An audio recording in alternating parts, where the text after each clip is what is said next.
high, ain't been getting high. Well, maybe a little, baby, I don't wanna lie. I know when you text me, girl, I don't always reply. Well, you're not an angel either, you can't even fly. I know this, you think that you know shit. All this shade that's coming at me, I wonder who throws it. They can't see the vision, boy, they must be out of focus. That's a real hot album, homie, I wonder who wrote it. Oh shit, hey, boy, it's good and he knows it. He don't say it, he shows it. I'm just like DeRozan, if I shoot it, it goes in. I'm in Cali just coasting. You can come back to mine though, your friend and Cupid is fine though. We going on a high note. I spy with my little eye, a girly I can get cause she don't get too many likes. A curly headed cutie I could turn into my wife. Wait, that means forever, ever, hold up, never mind. Oh, I spy with my little eye, a girly I can get cause she don't get too many likes. A curly headed cutie I could turn into my wife. Wait, that means forever, ever, hold up, never mind. Oh,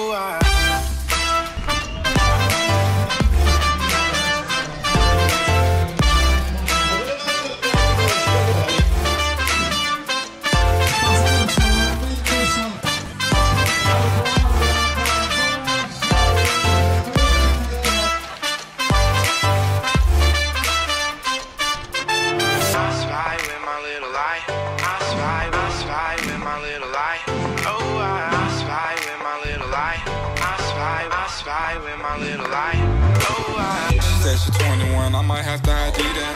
All my bitches come in pairs like balls in my nutsack. I remember riding around the city in a hatchback, looking for a problem with my young goblins. I'ma send them all to home with a neck dropping. I done made so much money that it's not stopping.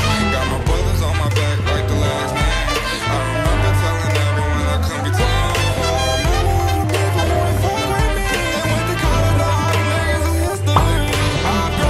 La verdad que venía aquí a Valencia con muchísimas ganas, sabía que tenía una pequeña posibilidad de ganar, pero esa pasaba por irme desde el principio y trabajar a muerte.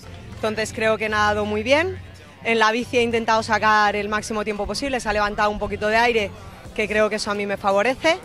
Entonces la estrategia ha sido tirar fuerte en el aire en contra y recuperar un poco en los tramos de aire a favor. Creo que me he bajado con 5 minutos de Jocelyn y 6 de Sara Bonilla, que también es la otra gran corredora, y he salido fuerte pero intentando llevar un ritmo mantenido, y la verdad que hasta el final pensaba que lo tenía, y ya cuando me ha cantado Sara Prieta que está Jocelyn detrás, digo, ay madre que no puedo. Así que muy contenta, los circuitos espectaculares, el público increíble, la zona increíble también, así que espero que el año que viene haya más gente aquí participando y si Dios quiere pues yo volveré.